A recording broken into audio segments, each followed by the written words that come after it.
Good evening, everybody, and welcome to this evening's conversation on the Hearts of Men podcast, hosted by the community. We're your hosts for this evening's conversation. My name is Dwayne Dwyer. I go by the Mindset Coach, and I'm affectionately joined by my brothers. Below me, you have Mr. Tawami Gaddy himself, otherwise known as the son of Timothy or the available man. Beside him, we got our funky uncle, brother, brother Garfield Martin, the uncle with the funk, the Uncle Junior himself, the consistency coach, and above him, you have my other brother, Mr. Roland Walker, also known as Poor Man's Dr. Phil, because shift happens. Gentlemen, how are you doing on this fine Friday evening? I'm doing good. I'm ready. I'm telling you, I look forward to my Fridays. I look forward to seeing y'all faces, man, and the people in the chat, and just going, you know, adding to the community. I love it. Good. Yeah, same here, man. I miss these Fridays. I miss being over here out of town doing football stuff. But like rolling, man, just miss being here. Well, like I look forward to this time. I understand the value of imparting and adding value to each other as men and just as people in general. So I always look forward to being here, man. So as always, man, I appreciate you for having me. Hey, man, it's always a pleasure to have you with us. Man, I just echo everything my brothers just said. When you get in the community like this and you come live and you look at this chat, I realize, man, we living in abundance. People are prosperity, not things. So I'm appreciative, Doc. Hey, man, I appreciate that as well. And just to kind of echo what you said, man, we appreciate everybody who joined us, everybody that's in the chat. Again, want to give you shout out by names because, again, we appreciate you being here because we recognize you can be any place else, but you decided to hang out with us tonight, and we do not take that for granted. So, Nick D, good to see you and welcome to this evening's show. Crystal Everett, Cassandra McKenzie, May Bird, Miss Bernadette Simmons, Michelle Ray, Miss Ravonda Jackson, as always. Just awesome. Miss Felisa Capers, Miss Adrian Walter, good to see you. And if I have not called your name, I think I called you Lisa Keys, but if I did not, Lisa Keys, welcome to this evening's show. And listen, if anybody else who is out there who have not gotten in the chat, go ahead and get in the chat and just speak so that we can acknowledge you by name because we want to do so. Also, if this is your first time joining us, look in the lower right hand corner of your screen, locate that YouTube symbol, put your cursor on that, and go ahead and subscribe to the channel. And don't forget to hit the notification button because you need to make sure that you know every time that we go live. Real quick, just wanted to hit the public service announcements. Again, we're still closing out our monthly giveaway.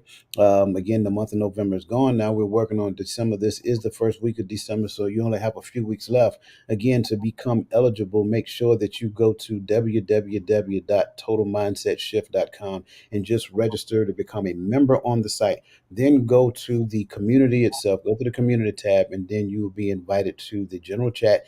And then in the top, there's a message pinned at the top where you can locate the submission form for the month of December. Fill out the submission form with your question that you want us to ask for that week's podcast. And when we ask your question, you'll be entered into that month's drawing. Now, here's the deal. You have to get it in before the end of the month. This is the last month we're doing it. So make sure that you get your questions submitted before the end of the month. That way, again, I can't give you credit for a question, for a show that's already took place. Again, go to www.totalmindsetshift.com so that you can actually become a part of the community and you get to participate in all of the giveaways that we tend to do. Now, before we get into this conversation, I want to make sure that I put out a disclaimer. We are all, everybody on this panel, we are all subject matter experts of our own perspective. I don't want anybody to feel as though anything that we're telling you is medical advice or anything of that nature. No one on here is a medical doctor, right? This is all talking from the perspective of awareness. I want to make sure I'm saying that. So, that being said, today, we're diving deep into a topic that touches many, yet is often whispered about in the shadows: seasonal affective disorder, otherwise known as SAD. But we're approaching it with a twist of empathy and understanding. Can you imagine the vibrant colors of summer slowly fading into the mute tones of autumn and then into crisp, stark beauty of winter? For many, this transition isn't just a change in scenery, but a profound shift in feelings, energy, and moods. That's what we're exploring today. Picture a seed of empathy, planting it deep in the soil of understanding. As we nurture this seed through our journey today, it will blossom into a beautiful tree of support and compassion for those experiencing sad.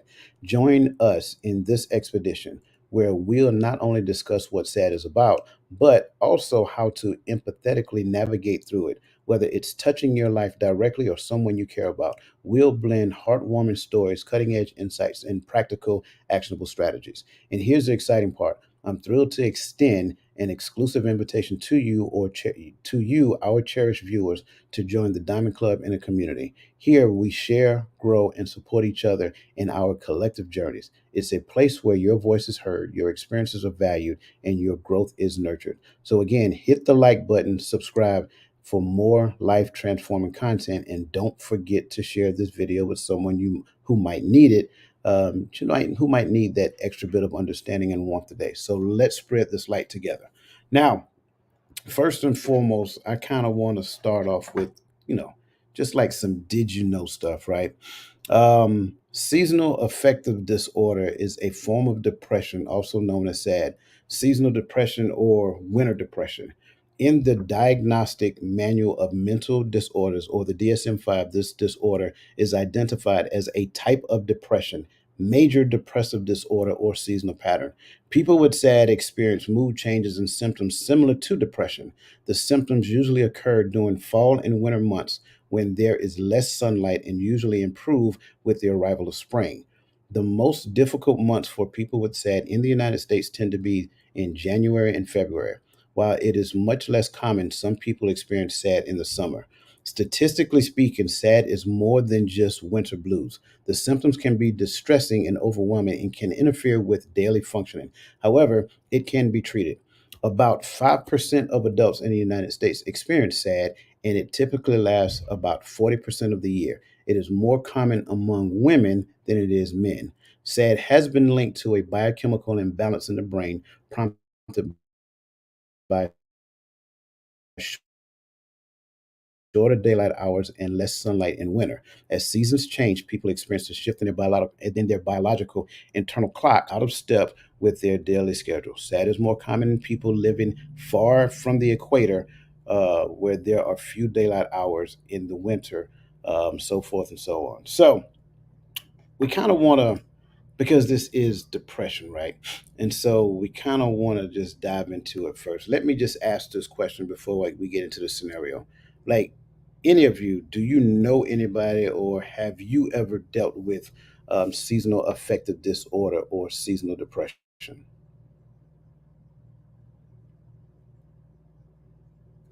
I don't know anybody who was personally diagnosed. Um, I've probably seen people who may have shown some signs and symptoms, but like you mentioned in the disclaimer, I'm no doctor. So what I would do is I would kind of sort of speak for myself. And you mentioned it, you kind of not steal my thunder because at the end of the day, this is your show. But when you start talking about the military aspect of it, all of us was in the military and being deployed, at one time. I remember at one time I was for 15 months. And so during that time, there's Christmas and different holidays that come up. And a lot of times you have a makeshift family of people that you have engaged with or came close to or built relationships with, and you spend time with them. But it's still not the same as being around your wife or your kids or anything like that. So for me, that might be a small version of sad. I wasn't diagnosed with anything and it wasn't something that was every single day. It may have been moments throughout the day or through certain times or something like that. So um, that's what I want to say about it. But I know we're probably going to talk more about military later on, so I'll just leave it at that. Gotcha. I don't. I wouldn't be able to actually identify it as whether it was seasonal or whatever. I do know people who have dealt with depression. Period. Um, Me in my younger years, right before coming into the military, I was I was going through counseling, probably around like from like 13 to a young adult for for depression and stuff. But I don't know if I can pinpoint anything that I've seen seasonally, and maybe it's just something I didn't pay attention to because it wasn't an acronym that we used too much of when I was growing up. Um, but so I'll just stay there. Not that I can identify. Gotcha. I think I don't. I'm not a doctor, but I play one every fifth Wednesday of the month. No, I'm just kidding. But I got to be stupid. Of But course. uh, I recognize when I leave from the South and fly home, like say fly to Detroit, fly to Chicago, Cleveland area, any of the northern cities, because there's a haze over everything. You get off the airport, everything is gray. It's like you just went from Coco Cabana to Gotham City, and the people are depressed. Everybody is on edge, and you just feel it. So going from, especially being from there, and then coming down south, and then now you are, your sense of awareness and everything is the same, but you go there, and it's like, whoa, everybody's like this, because I know what it's like to be depressed. And one thing about being a black person and that whole depression thing, we ain't going to no doctors. We're not going to get treated. We're not going to get looked at. We're going to go get a bottle. We're going to go get something to help us navigate through it. Think we're helping ourselves navigate through it. But I haven't known anybody that I think that were diagnosed with. But you definitely brought up a good point though, Ro, because I probably couldn't tell you that the seasons changing and growing up in New York really affected my mood or anything like that. But I know for personal experiences going on R&R, traveling back home in the winters or the later parts of the fall, it is definitely a haze over the city that I didn't notice growing up there. It was just winter for us. But you definitely right. Every time I go back home in the cold and in the colder months, things is different. People seem angrier and more aggressive. I don't know. And- but you have a point there.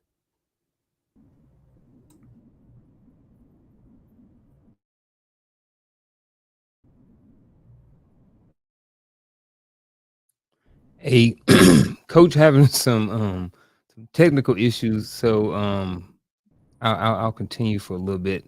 Um, how many of y'all think that SAD could be part of a larger problem such as programming or other things, different like other things like that? I think it is part of a larger problem, and the larger problem could be like for me growing up, one of the problems that we dealt with was expectations, because we had expectations to around this season, family gets together. But if you don't have family, or if mama died, daddy died, now you have situations where it's on your mind now. Now you're thinking, oh, such and such ain't gonna be here this year. So you start thinking about this. And when you can't necessarily afford the expectations of your loved ones, they want the stars, the moon, and all you can give them is a shingle off the roof. So it becomes a burden on you to go out and get something, to go out and do something, to make something happy, just to put a smile on your loved ones' faces. You know what?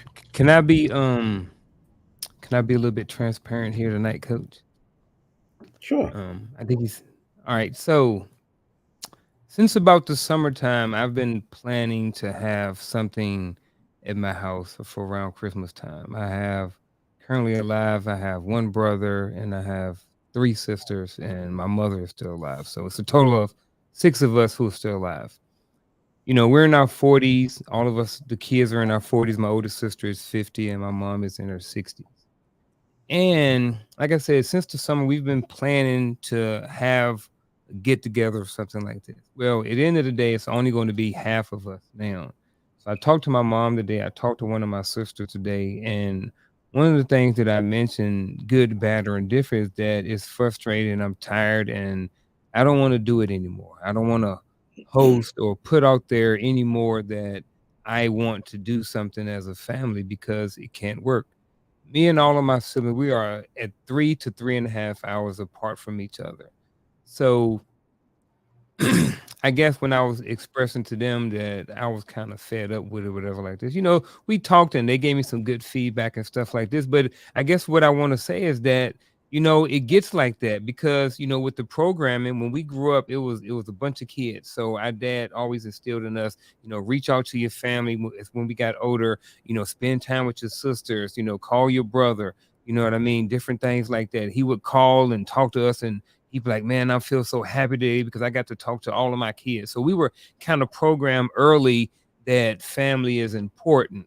And now that we can't get together, I feel not depressed, but I get sad, not in the same sense, but I feel sad sometimes because it can't happen. And I want to be around my family sometimes during this time, but good, bad, or indifferent is not always able to happen. And because I spent 20 years in the military, I missed a huge chunk of time trying to build and develop those relationships with my siblings and stuff like that because I had my own family and I was bouncing around across different states and different countries. So I think, in a little bit that programming has, I don't know if it's good or bad or what, but it's sometimes when the holiday season comes around, I want to be around not only my wife and my sons, but I also want to be around my siblings and stuff. And it kind of sucks sometimes when those things can't happen or they don't happen. So, like I said, it's not anything to where I need therapy or anything like that, but just on a low scale, it is kind of frustrating sometimes when you want to have these relationships and stuff and they're not always able to manifest. And like I said, I think it may be due to the programming that was instilled in us as young to, be around your family and especially during the Yeah. holidays and stuff. Yeah. And again, I apologize for my, my inner. I'm sorry. Go ahead, Gaddy. Oh no, you good, coach. Um, now, so when it comes to the holiday, when you add that factor into the season, I think programming is definitely a big part on a major scale because many of us were programmed that holidays have to look like this and you have to do this, you got to cook like this, and if you don't have these big men, like even when you're a young private in the barracks, everybody's trying to get together and cook stuff. And it's, you can go to the DFAC when they're doing something big, or we used to have those uh in the community areas. uh you had those kitchens and the day rooms and everything. We in there, we trying to do big stuff because it's supposed to look like this. Half of us don't even know each other or like each other, but we got common friends, so we're doing it together, because this is what we were told. And so when you can't be around family, it plays a part. um but I think just overall, when it comes to programming, for me, when I hear terms that groups us together in a feeling, right? Because to be honest with you, when I thought about it, like sad, and with this season and it's starting to change, then I started finding myself, even like I promise you, just in the scope of us getting ready to come on, I find myself searching in inwardly and seeing if I'm supposed to feel depressed because it is not as much sunshine, and I'm like, no, but even sometimes knowing that something is a general thing is programming enough to cause us to feel like we're supposed to feel a certain way. Something wrong with me if I'm not excited when everybody else is excited, or if I'm not sad when everybody else is sad, if I moved on to my so some I would say just in the whole scope of the conversation, programming can definitely play a major part in how some people feel. you know Even, just think about it, like we friends, we all brothers on here, and if you tell me I might like somebody, but you say that you don't like it, and y'all all agree y'all don't like somebody or a platform or whatever. A part of me is going to feel like, why don't I feel the same way? Why don't I dislike this person? And a lot of times, what happens is we tend to dislike people for the sake of the people around us don't like them. So I think that that's a smaller scale, but you know there's a term for it, and I know Coach gonna bring it up, uh, but you know those general ideas of feelings or behaviors is a part of our our overall programming, and it causes us to feel a certain way and behave a certain way. Yeah, I think the term that you're looking for is groupthink. And when it comes down to it, and we've heard it, we have spring fever. The flowers start blooming and things of that nature, and then everybody goes on vacation during the summertime. So it's like outside fun in the sun, and guns out, fun, suns out, guns out, stuff like that. So it's all these different types of terminologies that equate to going outside and getting the sun on your skin and feeling that vitamin D. But in the winter month, the things that we think about is like being in the house, a warm fire. You got what's the dude to sing the song? Chestnuts roasting on an open fire. Stuff like that. Nat King Cole. I'm sorry. You have chili. You have all these different things that equate to being in the house. That equates to being around family members, assuming that we have great family dynamics and great relationships within our family. And so when you see it on TV, you're seeing how these families on TV are getting along, and you may not necessarily have that, then it can become a huge problem. It can become a huge issue when it comes down to your interaction with your own family, and then you can somehow get into a very depressive state just simply because that year comes around. I think that's a form of it as well. Unc, I like the fact that you brought the military into it because I had the unfortunate experience of being deployed during, Christmas and all that other great stuff. And it's not the same thing, but it's situational, right? Being in that particular situation, I'm not gonna lie, I miss being home. I miss watching my kids open presents. And so that's a time I can't turn back the hands of time and get it back. So I get that as well. I think when we start looking at these things and going into the conditioning aspect that can lead to a form of depression, I think it's significant. I think we collectively can do a better job at having better relationships within the family. But then by that same token, I can't force certain people in my family to want to be relatable. Some people just feel that they are who they are and deal with it, accept it as it is. And, that sounds great, but at the end of the day, I ain't fit to do that. Um, so I think that's a great segue into where we're going because we get to talk about now. I'm going to tell myself, right? I've been watching Yellowstone. I've been getting into Yellowstone and I like it. And so we're going to talk about Yellowstone tonight, y'all, simply because this is a conversation about depression. And I think if you've ever seen Yellowstone, I think we can conclude that there's some very interesting family dynamics in there.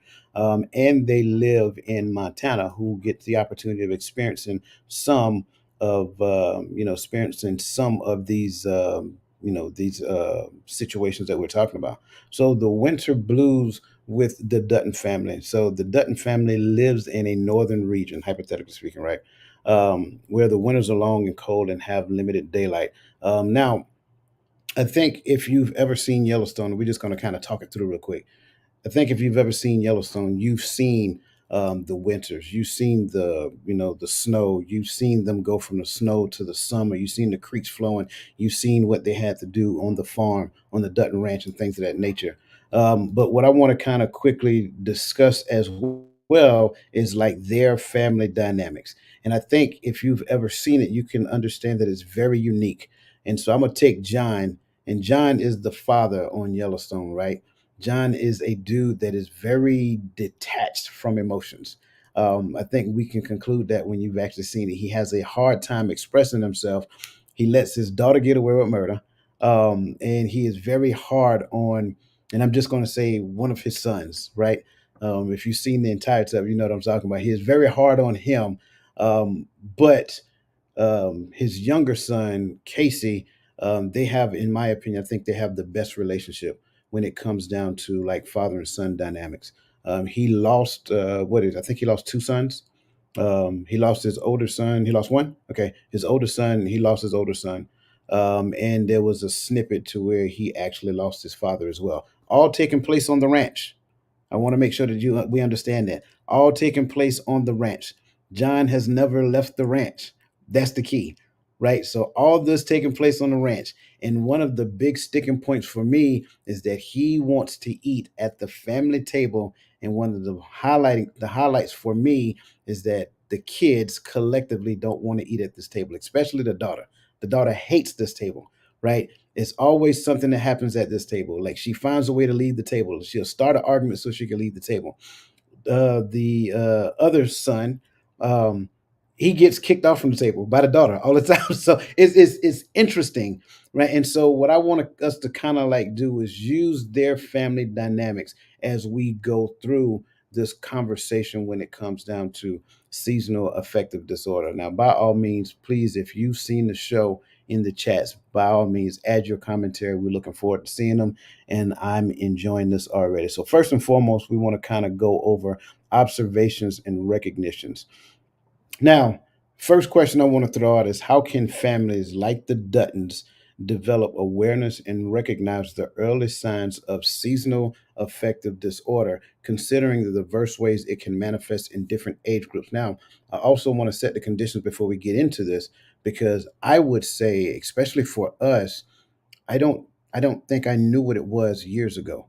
I don't think I could have identified it as seasonal affective disorder in any of my children.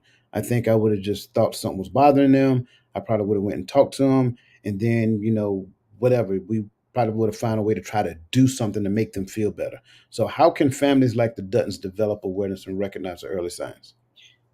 See, Yellowstone is my thing. And it's right up my alley. And I think that the ranch or even the table, it represents them coming together. But for them, none of them know how to deal with their own issues. So when they sitting at the table, I'm looking at an issue across from me. I'm looking at uh, a father who made me go to school and he don't want me to be this and he wants me to be that. And the father's looking at disappointment. He's looking at rejection. So I think that's our families. I don't care what part of I'm from up north, Gaddy from up north, you from the south, he from the south, and we all of our families, you know, all of our families have a dynamic where we we don't talk about it. We don't want to talk about our issues. You can't talk about it outside the house because you get slapped in the mouth. Then you can't talk about it to me because you ain't grown or whatever. You've been told as a kid, shut your mouth and just mind your business. This grown folks' business until you old enough to know that I don't want to be a part of that. So I'm not being a part of the family dynamic. And that's what happens now. We want to say, hey, we all gonna come together and be a family because we think we see it in our head and this is how it's gonna be. But if this sister get with that sister or that brother and they get together, it's toxic and it's the whole environment is toxic. Somebody gonna say something, flip it, and this person don't listen to anybody. So it's gonna be a toxic environment. So it's hard to come together as families, and things are wrong, but nobody want to say it as a collective. We'll say it to our favorites, but we won't say it as a collective. And that's one of the problems that we have, that we won't talk our stuff. We're talking to single people, but we won't just put it out on the table so that we can dialogue about it because we scared to hurt. Oh, Big Mama, you keep eating those sweet potato pies and you going to talk about you got the sugar. And, it's like you can't talk about stuff because you ain't grown enough yet. I'm 50 years old and I don't have any grandparents or anything like that. So I don't have anybody but my mother to say, well, you ain't grown enough. Like, what? How old do I got to be concerned? So, and I think that's where we got to open the doors to show that we are allowing people to be concerned for us and listen to sound advice. So let me make sure I'm understanding before we move on. What I'm hearing you say is communicate honestly first. Then that will help us to better, to easily identify when somebody is going through some type of seasonal depression. Yes. Okay, great. And for the record, Uncle Junior's from the South-ish. He ain't from the South. He said Mason Dixon line is up here. Look, Virginia is the most southern, is the most northern of the southern states if you add them up. Oh He my Or we just could God, be the man. East happened to Coast. be on There's the no East one. Coast too. So See. You you ask us in New York, Virginia, the South. It's the start of the South to There us. you go. See, that's the So, start of the South. all right, back on task. Back on task. Uncle Gaddy, what you got? Go ahead, Gaddy. I'm still thinking. um. So for me, I think one of the major issues, right, that we have is that in our community, right, either you if you're in the if you're in the hood up north or in poverty up north, right, we don't like the term hood no more, but if you're in poverty up north or you in the country in the south, sometimes which can also be in poverty, right, but sometimes we don't have enough information for awareness. um I always talk about family and community in the aspect of we always teach our or we were always taught in our family to make it out, and out always seems to be away from our people, away from each other, away from our community, away from our family. All right, that's the way that we make it, right? The way other cultures make it is they make it together, they bring resources back to each other. So go get educated, go to school, go graduate, but our community need these same things that are that construct what we call social engineering, but we never bring those necessities back to our communities. We don't have people who went to school for medicine, we don't have people who went to school for psychology or counseling, or and those people don't live in our communities in large like that. So it's almost as if we're exiled from a certain level of information. And like a lot of, we could sit here and we could talk and we could say we've heard of this, that, this, and this, but we've all been exposed to a plethora of cultures and of ideas and of people due to the fact that we were in the military, right? So when we talk about what can we do to raise a wit, now the Duttons ain't got as much of an excuse, right? Um, they got a little bit of relevancy and exposure to their surrounding community, but we have to be able to get information and come back and share information. And not only that, because we see it happen on holidays when the cousin that did go to school to be a counselor or psychiatrist or psychologist, right? They come back and they start sharing what they've learned. What do we do? Ah, you think you better than us. Ah, whatever. Don't nobody want to hear that. Ah, this the holidays. Let's not talk about that. But they're trying to tell you that there's real problems going on that the holidays ain't fixing, and we shun it away. And so it's two folds. So that's me. Yeah, that's my take. I like it. I like it. I think just in general, if you're trying to develop a certain level of awareness, it involves you taking a look at yourself. You know what I mean? And then it involves you looking at like your surroundings and the people that you are in contact with on a regular basis. And let's be honest, we talk about the Duttons. I'm on, I got a couple episodes left of season 5. They are who they are at the end of the day. I don't think that I'm not saying that there's no hope for these guys. And of course, there are fictional characters on the TV show. But, I mean, these people have been this way since they were kids, since they were, you know, through all of the tragedy and everything going on. And in order to develop a certain level of awareness, you have to, like I said, look at yourself in the mirror and and look at your surroundings, and then be able to make adjustments and stuff like that. So them jokers, they stuck. There ain't nothing they can do. No, I'm just playing. But yeah, I mean, sometimes people are going to be who they are, and I don't think these people are really looking to change who they are. And let's be honest, good, bad, or indifferent, they still have kept that wrench in the family for a long time, being who they are. You know what I mean? So that's my 2 cents.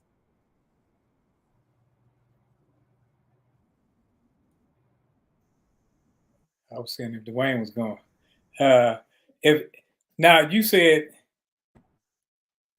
see, and that's one of the problems when other people expect for you to be the same person you were back when you were in high school and elementary school, because, or you have the dynamic where they expect you to be the same simply because they've never grown past where they are.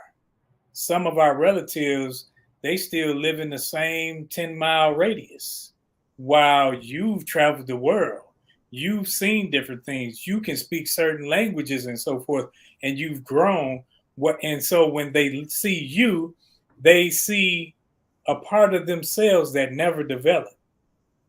So that's depressing as well. When you can see that, man, he done been all over the world, been to Korea, been to, you know, everywhere. He been to New Mexico and everything. And I've never left Virginia. I'm still here. The furthest I go is the Piggly Wiggly. So then it comes off in a how they say it, in a fashion where they saying something trying to be funny, but trying to be cute, and they trying to make you the butt of the joke, but it's them really hurting and trying to just push a little off on you and some comedy, and you don't like it, so you tend to fall back because, like, I ain't got to be around this mess. I ain't little Ro no more. Like, they used to call me some, they still do, Ro, a little Ro, and it's like, dude, I'm grown. Like, I got cousins who I didn't know their name, their real names, until we got grown. So it's like, come on. So some people just don't want to grow, or don't like seeing the growth in you because it shows the inadequacies in themselves. It's like you brought up something that's like real to me. Like, so I remember when my mother, at the end of her life, she hit a real deep depression and stopped taking care of herself, stopped taking meds, and she passed away eventually, right? Um, Not sad. It happened a long time ago. We saw it coming. So it sucks. You still wish your parents were here, um, but when it happened, when she first hit that deep depression, a part of it made me think, did I help play a part? Right. And the reason why is because I remember, so when I was 12 years old, when we had to go live with my aunt. And so when my mother came back into my life, even before I went active duty, I'd had 3 jobs. I was in the National Guard, doing orders, and I had money in my pocket always, right? At this time, for this little period, then I went active duty. But so when me and my mother started talking again, we met back up, and I was going to see her. There was moments where she would try to do things for me and give, oh, here goes some money, go and get some food and get something to eat. I used to be like, Mama, I got money. I'm gonna go get you something to eat. Right. For me, that's what I was doing. I wanted my mama to see I was doing something. I was becoming somebody. I had a couple of dollars. I could buy my mama some lunch. So, put some groceries in her house. And I saw, as I played it back in my head, I saw a look in her face that was, it's not that she wasn't proud, but it hit her that she couldn't still, when you talking about I'm not who I am no more, like she missed those years of taking care of me. She missed those years of me being her baby boy. And so Now when she's acquainted again with her children, we're grown, and we're working, and we're doing things. And now for me, I'm proud to be able to reintegrate with my mother and buy her something to eat. But that play, you could look in her face and see that that played a major part. And so I think you're right. A part of it too is that we don't like people or to feel like people that were younger than us or smaller than us or whatever have outgrown us as people. I want to go back to Raymond over here, but we're gonna make it do what it do. Um, so Unc, you said that that's just how they are. They've had years and years and years of practice being dysfunctional, and that's just what it is. And I like the fact that you said that. Because sometimes we can be so conditioned to bad behavior that whenever it gets to the point that somebody start behaving in a more positive sense, we think something is wrong with them. um, I would say one of the means that we can do, like I like the fact you say, I need to look at myself. I need to look at myself and be self aware and improve. But I also think, in conjunction with that, we need to be aware of the mannerisms of the people that's in our family. Understand what their behavior look like. What is normal behavior for them, so that when they're acting outside of that normal type behavior, we can clearly identify it. And if we are paying close attention, we can see when it happens. You know what I'm saying? We can identify that it happens. Like, I give you a perfect example. Like, when I was married, my stepdaughter, when her cycle came on, she became like a vegetable. It was like a mummy in the house. She would walk around with a black hoodie, the hood up over her head, tied tight, and then she would come out the room. She would eat. She'll go back in the room and get in the bed, and she would stay in there all day long. And when I first witnessed it, I'm like, "Well, okay, what's going on? Like, we need to go in and see what's going on." And during that time, my ex-wife, she's like, "No, don't mess with her. She's, you know, that's that time of month with you." I have no idea, and I have no experience with that. I have no training when it comes down to that. So that's who she is going to become. So understanding the people in your house and understanding how they behave during certain times of years, to certain times of the year or certain times of the month, in my particular scenario, it helps you to understand when something is wrong. And if you are consciously aware, you can equate it to during that particular type of season. Does it happen during the later part of the season, the Novembers, the Decembers, the Januaries, and the Februarys, right? Do it happen during that time of season, or does it happen during any other particular event? And that can kind of help us to understand what that person is going through. So that's why I wanted to kind of go back to what you were saying. And I think all of your points are valid points.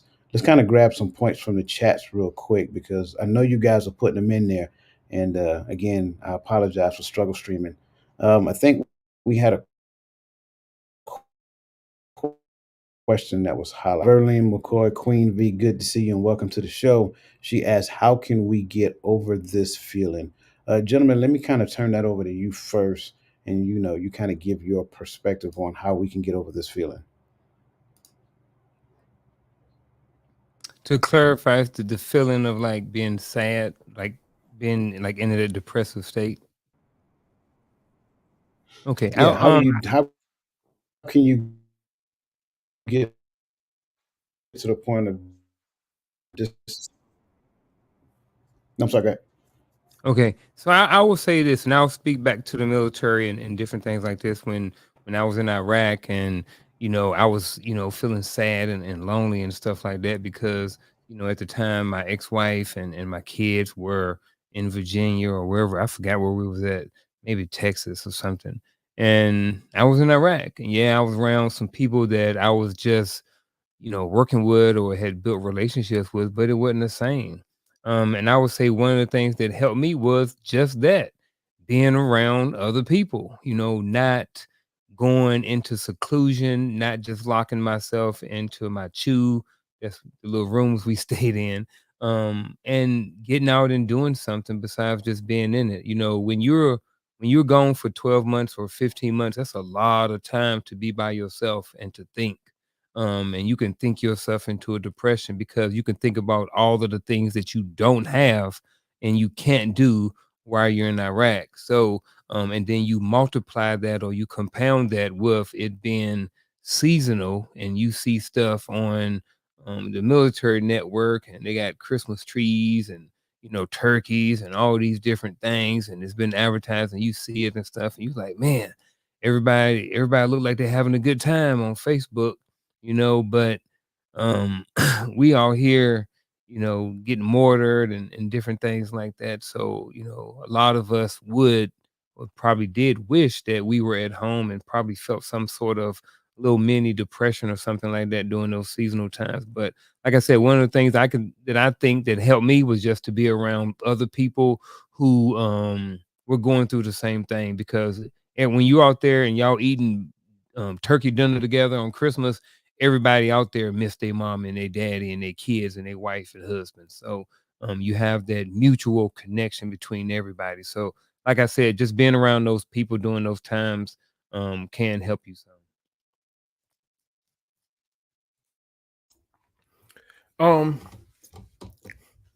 A part of me wants to take the approach that it's weird how my mind is really wrapping around this one, because I try to think the things that have brought me into a depressed state have been more of like, and this was when I was younger, like the whole situation of not being able to live with my parents anymore. I had to go live with my aunt, who was the bougie. In our mind, she was the bougie. I'm better than the family aunt. She was the one. Uh, she was the one that that did a little bit better than everybody else. You know what I'm saying? So we didn't want to go live with her. We didn't want to be bougie. We were hood kids, right? Lived in the Bronx, lived in Harlem, lived in Bed-Stuy. We didn't want to move to Staten Island. So there was a little rebellious state and era of life. But you know, the part of deployment and all that other stuff, I, I I've always found a way to change my way of thinking. And a part of me wants to say it's because I've gone through, and I hate to say that hard times makes resilient, allows you to learn how to make yourself more resilient to things. But for me, that's really what it was. I've gone through so many changes in life growing up. So I was able to shift my mind when I knew things were going. I knew I wasn't going to be home for the holidays. We were deploying in the beginning of December, so you already know ain't nobody to R&R during Christmas. That's a loss. That's a wash. New Year's, that's a wash. You know, so but for me, I always feel like that's a bad example, to learn how to shift your focus and your mind to accepting that reality as what it is. But for me growing up now as someone who don't really hang his hat on these holidays anymore, it's like, how can we find a way to, if it's family, how can we find a way to spend more time, more valuable time with family that's not predicated upon a season or a holiday? How can I, when the winter time comes, I can't get out and walk. That's true. But I for me, everybody probably can't do it, but I can go to the gym and get on the elliptical or on the treadmill, or I can, I have to be able to find a way to enjoy the things that I want to enjoy and I love to enjoy, so that my joy and my happiness or whatever is not predicated upon a season or a time. I don't know. That's the way my mind is wrapped around it. So I apologize if I did a poor job. Never that. I, I'm glad you went to where I was going, shifting your mind, because when I say shift happens, I'm talking about shifting your mental, because we grow up internalizing everything. So when you internalize everything, we think when we get around everybody, when we get around a bunch of people, get around a bunch of family, we on the high.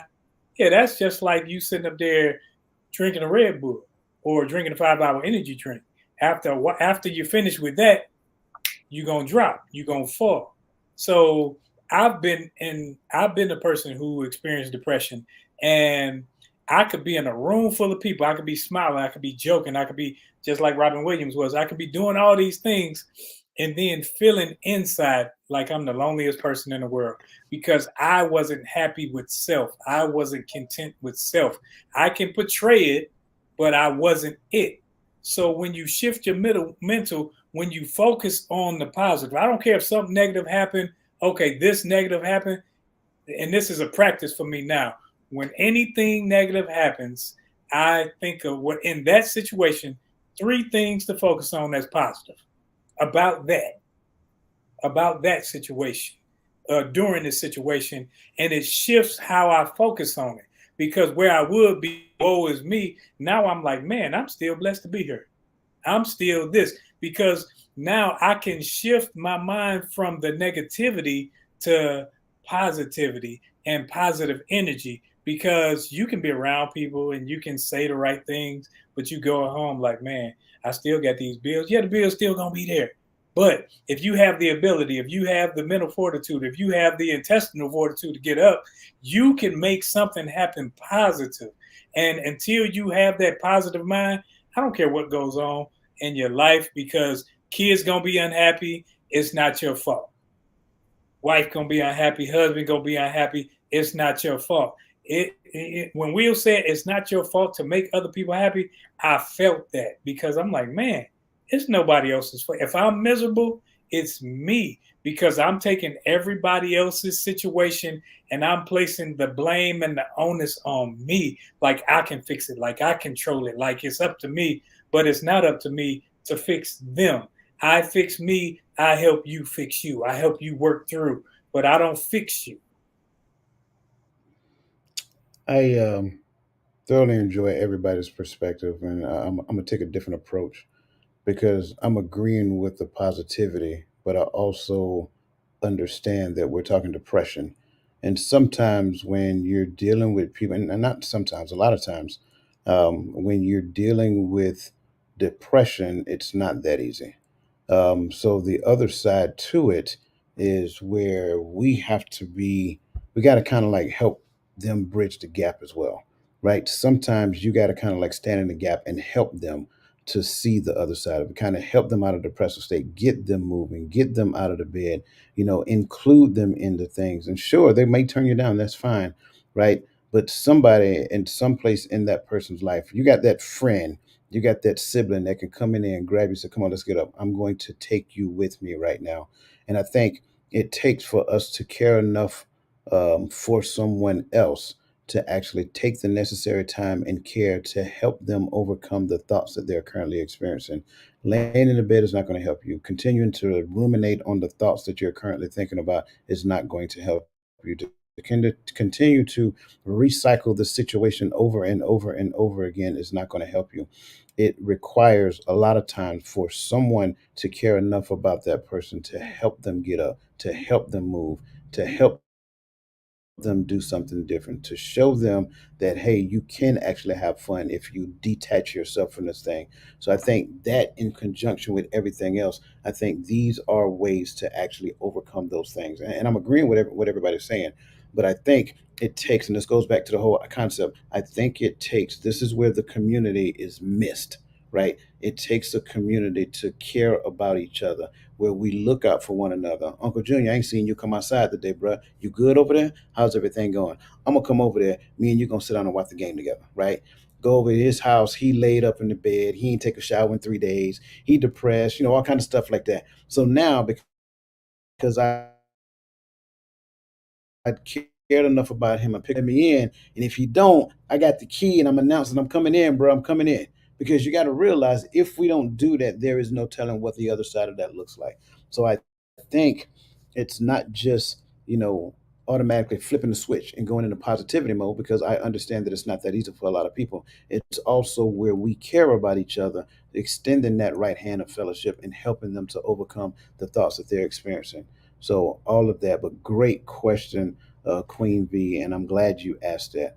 Man, you guys are awesome. Even with me struggle streaming, you guys are pulling away, and I appreciate it. Nick D said, I learned to identify it first in the elderly population because that is mostly who I have worked with.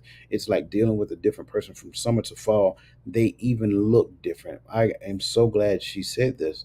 Um, because on the other side of it, we had, and I don't know about you guys, but I can say we had elderly people that we don't send them to the old folks home. We keep them in the home, right? So you get to see Big Mom, and you get to see, Uncle Charles or whatever the case may be, and you can see them how they start feeling any certain types of way during these particular seasons. And going off of Lisa's comment next, where she said, I think living in nostalgia, think about the elderly generation. They're thinking about the times that they spent doing with their families during these holiday seasons. And like Uncle Junior mentioned, I got my family. I'm out here. I'm doing my thing, and I can't get back every year. We were all in the military. We couldn't make it home every season. So imagine how they feel in those environments as well. So all great comments, and I appreciate you guys mentioning these things. Shell, good to see you, and welcome, and always welcome. Okay, moving on to the next talking point, family dynamics and communication. Now, we talked about some of the family dynamics and the lack of communication when it comes down to the Duttons. So the question is, does the Dutton family dynamics facilitate or hinder the recognition and discussion of these symptoms? And I'll put the symptoms in the chat here shortly. And if so, which I think we can pretty much agree to that, we've already said it. The question now becomes how.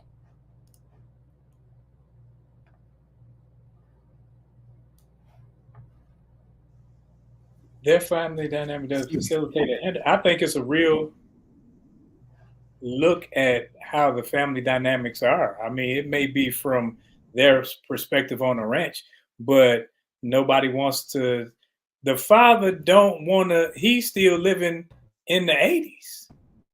He ain't trying to move forward. The daughter is a forward thinker.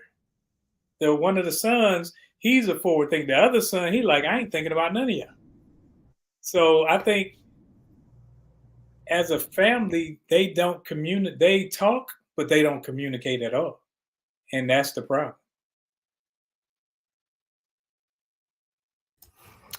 I think so. So let me give this disclaimer, right? Uh, and Roland beat me up last time we talked about this. I watched the first two seasons, and I took a break to try to find something else, and then you know, yeah, I know. And so I catch the episodes that I catch on when they come on, and it sucks because now it's hard for me to go back. So that's just my disclaimer. But I will say this: I like most of our families, and I think a lot of us can identify with it this way. They don't have a problem communicating it. They just don't communicate it well, and they're not listening. That's the other side of communication, right? Because they they they're quick to argue, and they quick to tell each other how they feel, or they quick as far as in a negative or aggressive or angry manner, you know. But they're not receptive. So I don't think it facilitates uh the just because you use the word discussion of sad. So not maybe not a discussion because it ain't going go two ways. And so I think we have to learn how to build our family dynamics in a way that we teach our next generation both how to express and how to receive. Um, and then you got to have somebody in that dynamic that knows how to corral all the different emotions that go on when it comes to siblings and bring some some point of level-headed thinking and corral everybody back together and say, hey, this is what's being said. Like uh coach brought it up, right? Not only did we keep Big Mama in the house, but Big Mama will always have a moment of clarity when it came to pulling everybody together and getting people right when things got out of order, and then go back to to doing what she's doing, right? At least my grandmother when as she got older. But it was whenever everything got crazy with her kids, she'll find that moment of clarity and say, all right, y'all calm down now. Y'all still brothers. That's still your niece. That's still your cousin, and then go back to being who she was. But yeah. So, does the Dutton family dynamics facilitate or hinder the recognition and discussion of sad symptoms? Well, I would say that Beth, in particular, she has already pretty much identified all of these people and all of their shortcomings, and she's okay with it. Like, it's how can I put it? Like, she'll read Jamie up and down, she'll read her dad up and down. She knows exactly how these people are, which is a good thing because that right there in their own way, it does kind of help facilitate in their own twisted dynamics of the family. I think it's helpful for them because that's their family. But I think most other families, it's a hindrance, because like we on the outside, we can look at them and we can see that that's dysfunctional. And they probably can recognize that it's dysfunctional. But however, at the same time, it is has worked for them, good, bad, or indifferent. Or maybe it hasn't worked for them. But at the same time, like they're somewhat successful, even though they talk about how they don't have this and have that. Like they still got a chef. Beth still drives an Audi or something like that. So, I mean, I'm just saying it ain't all that bad. So, um, let me look at it again. Does the Dutton family dynamic facilitate or hinder recognition? If I would just pick one and just to go with a side, I would say it probably hinders. I would say it probably hinders it just because they don't want to have the conversation and they're not at a place where they can have and they're not at a place in the family where they can have those conversations and they be positive. They're usually going to end in somewhat negative way, or like you said, Beth is going to end up leaving the table and they're not going to have the conversation. So hindrance. Okay, he's still up. Beth speaks from her pain. So when Beth speaks, she ain't caring about what anyone else has to say. She not. She can articulate her pain, and anybody else she's coming at them and attacking. And in communication, if you attack me, I'm not listening to anything you got to say. Mm-hmm. And that's how our families are. So if I go and I watch other people and their children, and it shocks me because I see children that are in my family, and I see their children where the children is fighting, and I'm not talking about fighting with words, fighting hands on parent, and I'm like, ain't no way. And I know without a shadow of doubt, my kids, I'm looking at them like, your daddy's still a little crazy. I can blame PTSD on a lot of things. You ain't that stupid the way you gonna raise your hand to me, and I raised you better. But when I'm looking at them, I'm looking from the outside. So when we look at these dynamics of other people, we don't know the pains that are on both sides. So when Beth is speaking from pain, Jamie caused her pain. He ain't thinking about that part. So until we can have a conversation, not a talk, we can have a conversation where you talk, I listen, I talk, you listen, and vice versa. We go through that. Then nothing gets solved. It becomes the dinner table again. Yeah, you just gave Beth a get out of jail free card. I got it. She got some pain, but Beth is like toxic, narcissistic, in any other word you can. Like, no, I'm sorry. I understand what took place when y'all were kids, but you full grown adults at this particular point in time. You overcome that so that you can become a full function part of the family as well. Yeah. So yeah, I got it. And let's not forget she asked him to take it. Now I got it, the kids. I'm not erasing that part. The kids. But to Jamie's point, Jamie's like, I did what you asked me to do. So I'm not willing. Now listen, I'm not saying that Jamie is a good person. I'm not saying that either. Right? Both of them got their traits, but I think for her to spend the rest of her life blaming that young man for something that she got herself into at a young age, and she asked for help. I think that's kind of disingenuous, in my opinion. Right now, does that mean that the pain that she exists does not the pain that she has does not exist? Nope, didn't say that at all. But she could have done, again, money isn't an issue for them because they got money. She couldn't afford to go to a counselor and all that other great stuff. She could have been open up to her father with that. And even at the point where they did, she did talk to her dad about it. To John, I'm sorry that you felt that you couldn't come talk to me about that you would get in trouble. So that's when I gained a great deal of respect for him because he finally opened up and shared some sort of emotion. But no, I don't.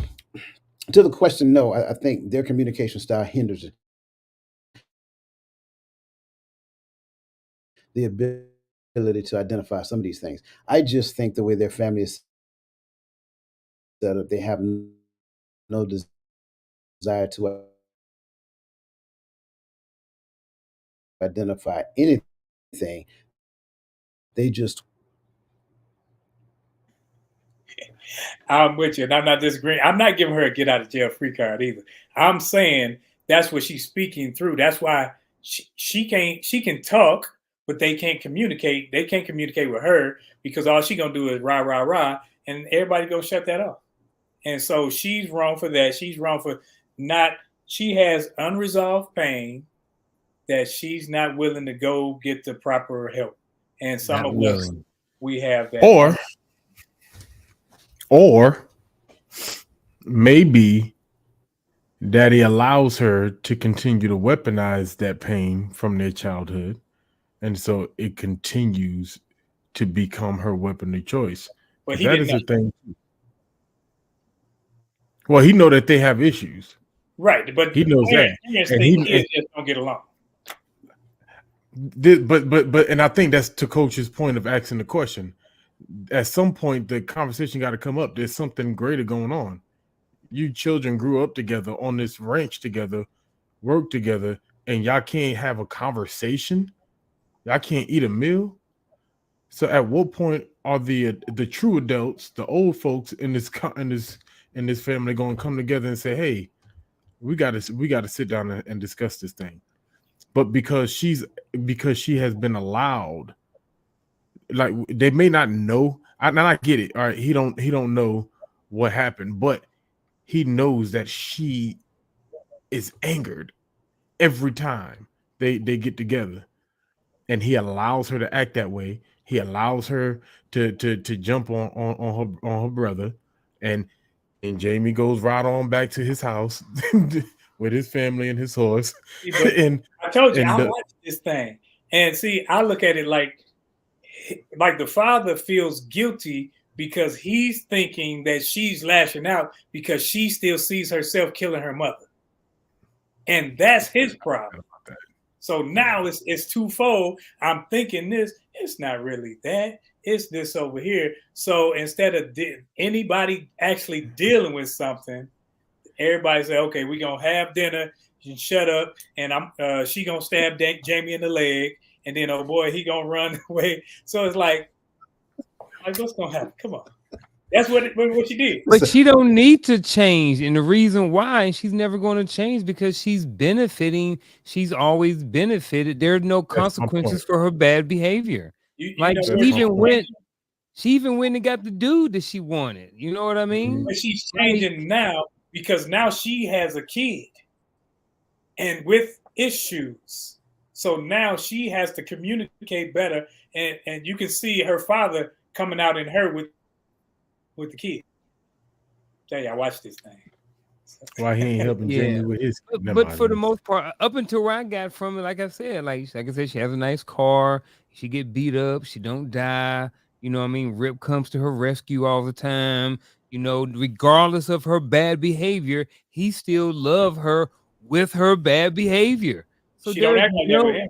and her dad still loves her with her bad behavior. So there is no incentive for her to change or to do anything else. She is always going to be like that. She is being rewarded for bad behavior. So she is never going to change, and there is no incentive for her to change. So it's a huge hindrance.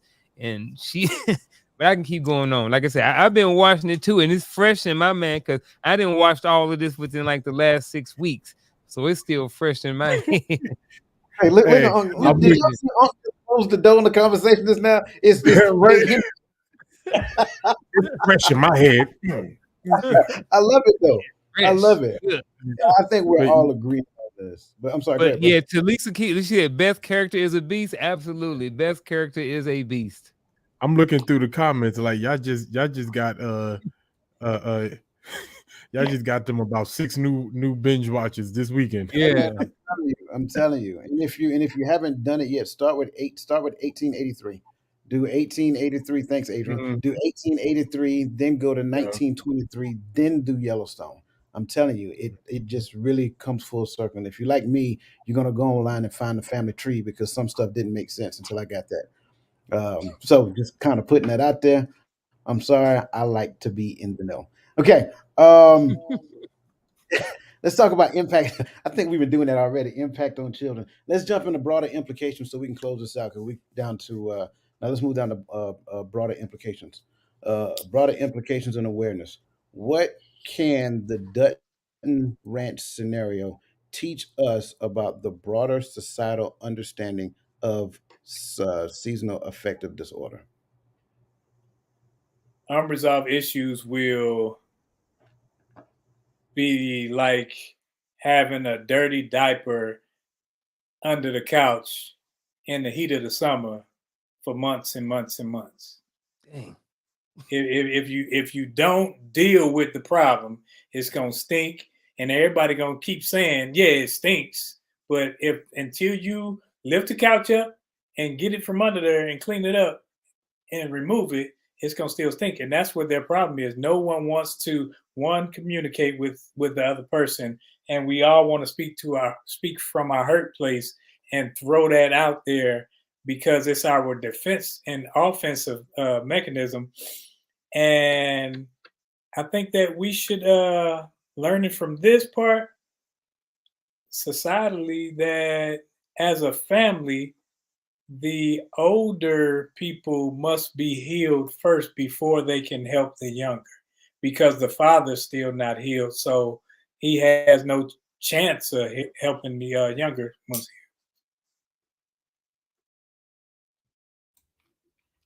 I'm gonna take leave the freshly watched experts, let them be last. Um, but I would say we have to at some point, unlike Beth, be a part of our own healing process. Um, and what I mean about that is more than because sometimes you when you looking at your wound as a fresh wound, you really can't see whether or not what part you played in the whole scenario. And sometimes there's things that you need to heal from that you may not necessarily played a part in uh the hurting process, but in the lack of healing process, we've all played a part in ourselves not healing. And so sometimes you have to know. I think it comes a point to when you are holding people captive by your hurt and by your pain. I'm one of those people that if it's something that I can't get over right now, I'm just and this is me. It might not be right. I'll let the counselor and the coach uh, uh correct me. But I'm one of those. If I can't get over it right now, and it's going to cause me to change the dynamic of a get together. I will not get together. I'm that dude. You will not see me until I can get over it. Because I will tell you about yourself. As soon as you reach your hand out to shake my hand, because I'm mad at you, I'm gonna slap it. So I'm not even gonna come around and I'm not gonna cause no drama because and we know we do that. A lot of us know how because we on our drive home to visit family, we say if so and so say a word to me this Thanksgiving, boy, I wish we go through it and we recite every word and go through about 16 variants of what we would say to that person if they try to talk to us or if they disrespect my mama one more time, or if they, I, for me, it's either I need to learn how to deal with it, address it, or I just need to not be around until I can handle it correctly. And so for me, I stick right there. You know, I have to learn the part that I play in not healing. Uh, What can the Dutton Rat scenario teach us about the broader societal understanding of sad or seasonal affective disorder? Here's what I was just thinking about. At the end of the day, we are on one side of this fence. We are either probably experiencing this, and if you're not experiencing this, you may be on the other side to whereas you may know somebody that is dealing with sad. So, what I say to that is know yourself and learn yourself and what your role is going to be in that whole situation. So, if you have a family member or somebody that's close to you and they are dealing with sad, you need to know what role you're going to play in that situation. Are you going to be an active participant in that person's life, or are you going to go on about your business? And I think that that comes down to knowing you and knowing yourself and knowing what you can and can't handle, and also knowing the other person. Maybe the other person is someone like who dealing with sad is someone like Beth. And maybe you choose to say, you know what? My family member, my person in my family is Beth, and I can't deal with that. Where I'm at in my life right now, and I can't handle that. So I'm just going to stay away. Or you may be the type of person like Coach, and you have everything together, and you be like, you know what? I got it. I'm gonna dive right on in, and this is the 2 cent, or this is the amount of participation that I'm going to have in this person's life to possibly help them get to from point A to point B. So like I said, I just think that when it comes to what the Dutton Ranch scenario can teach us about the broader societal understanding of sad is, like I said, knowing yourself and understanding yourself and figuring out which role you're going to play if you know somebody in this situation, and be comfortable with whatever role you decide to play. You don't have to help somebody out. You know what I mean? These are my thoughts. These are my opinions. But if you do decide to help somebody, what role are you going to play in helping somebody? Because there's levels to helping people when they're experiencing situations and illnesses and stuff like this, or going through depression, like Coach says. Not something that should be taken lightly. Man, I like that. I like that. And my response really sounds a lot like that. I think it takes a healthy family dynamic, a environment to where each person has the ability to talk openly and honestly. And once that happens, then you should experience your children, your loved ones coming to you and telling you when they're not feeling their best and they just don't know what it is or they can't put a finger on it. Like that is a monumental thing.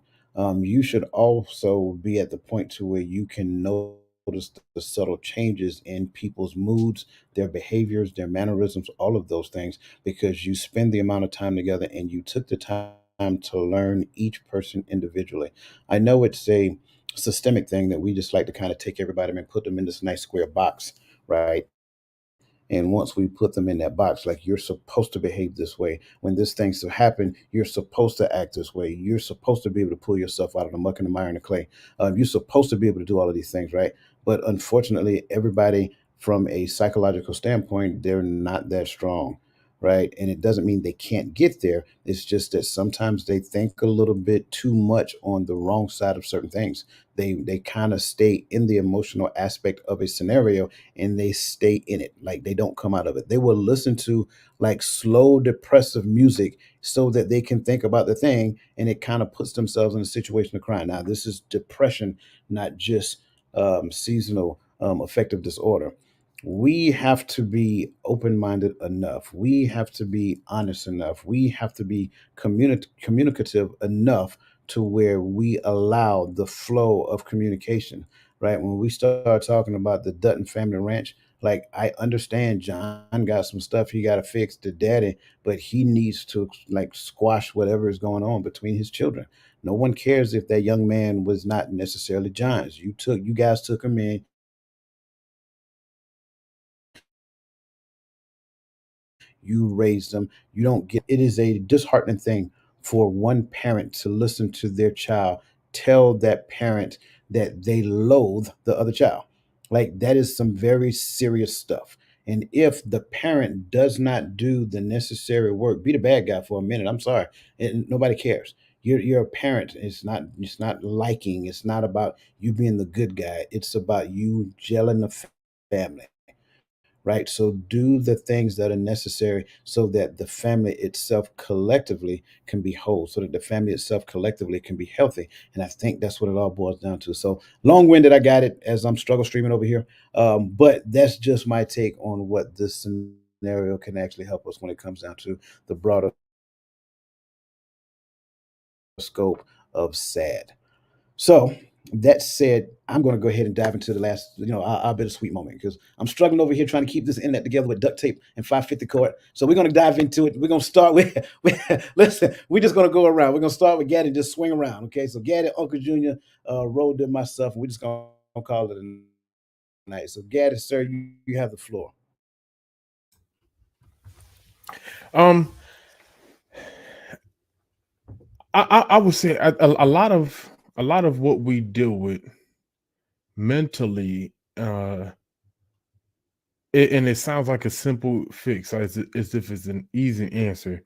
But for me, I believe it can be if we take the time to really invest ourselves and our life and our emotional state of being on the most high, right?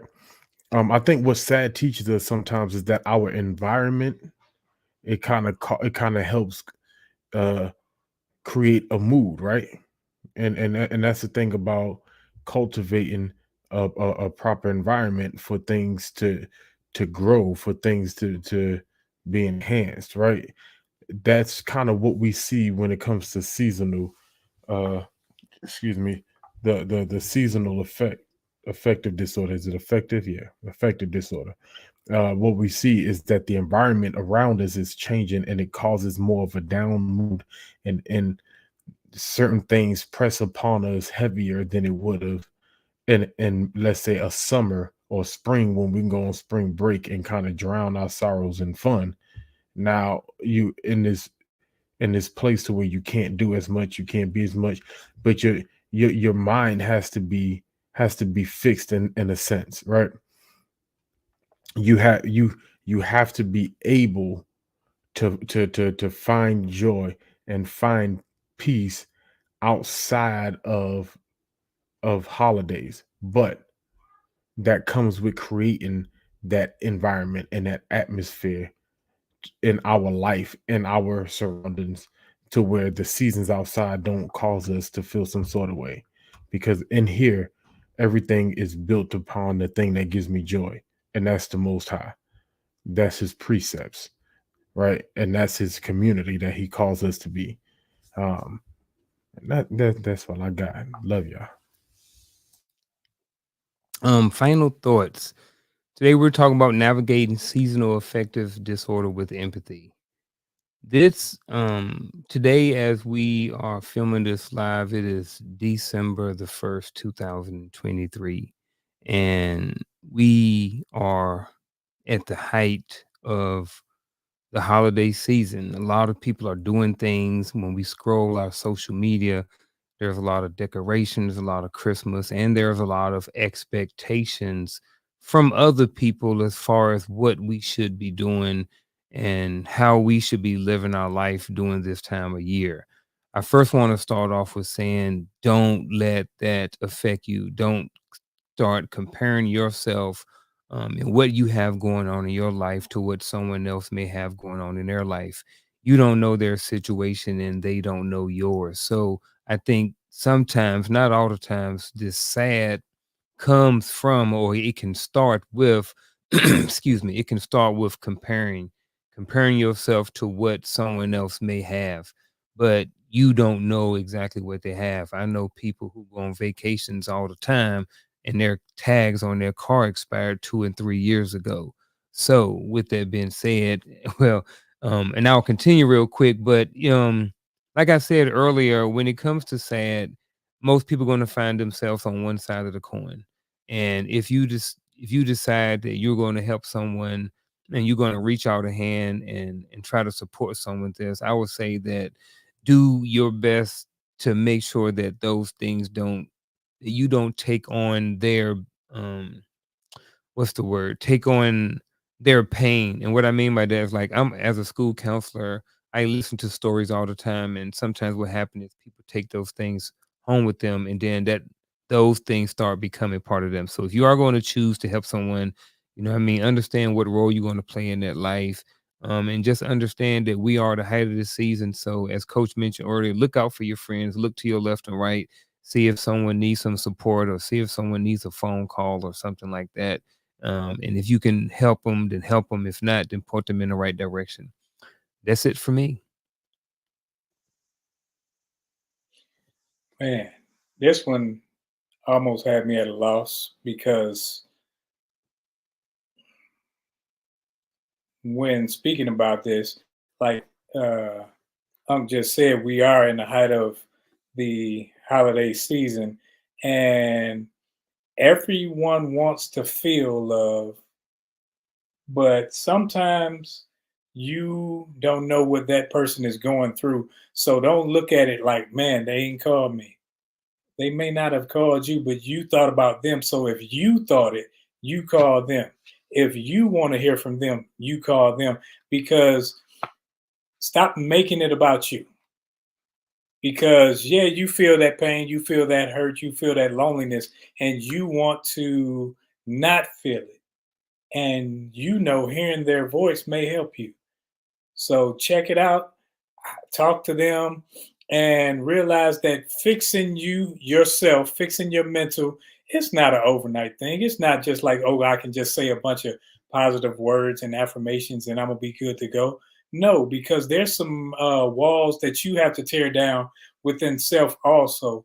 So do the work. It's worth it, because when you do the work, you can see how it changes you and changes your mental. Now you can help other people. You can help your siblings, your father, your children, because some people are just miserable. And anytime someone that they don't like comes through the door, oh, here she go again. Now the whole atmosphere of the whole house changes because of that. And if you no longer want that, you have to be a buffer between those people. You have to be able to say, hey, that's not what we're doing now. Going into 2024, that's not how we move it. And you nip it in the bud. You don't let it linger. You don't let it stink, because the stench of it will infect everyone around it. So during this season, check on people. Don't make it about you. Make it about you afterwards if you want to do that. But right now, don't make it about you. Check on people. Check on people that you haven't heard from. Check on people that know you had no concern about, but you may make their day, or you may give them that extra oomph to go on through another day. And you never know what it can spark and stimulate within your relationships.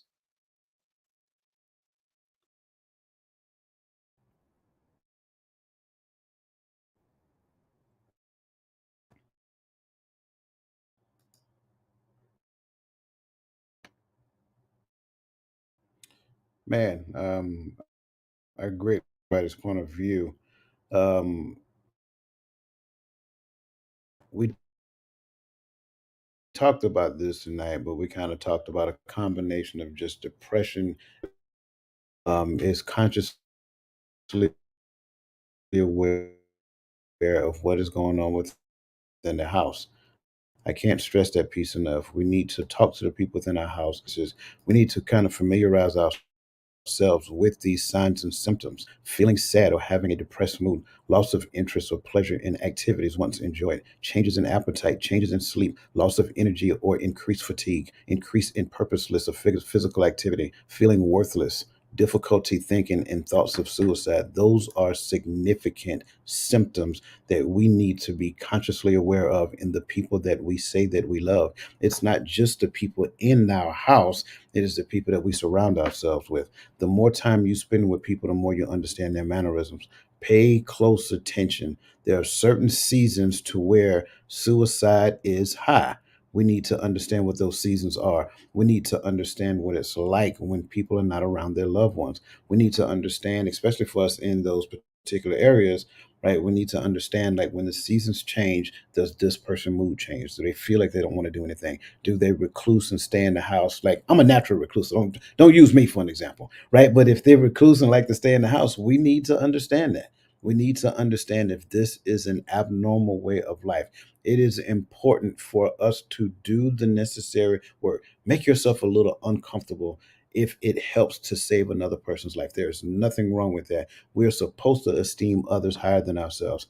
So, that being said, listen, I want to make sure that I appreciate each and every one of you, these gentlemen on this panel, each and every one of you that's in the chat. Listen, if I missed you, it wasn't intentional. It's I'm over here struggle streaming.